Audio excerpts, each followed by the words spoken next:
make it. They want me to do something that could make sense. They hate when I keep dreaming I'll be famous, but I don't give a fuck, I'ma keep chasing.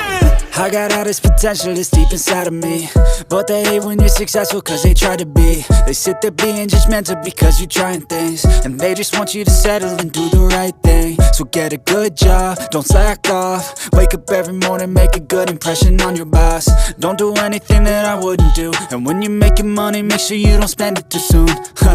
Fuck that, I'll do what I wanna do. I got a different path from everyone and that includes you. Who are you to tell me how to live life? In these times it feels like nobody's right, yeah. So I'ma figure out what else we succeed, and then invest all of my time into that and proceed.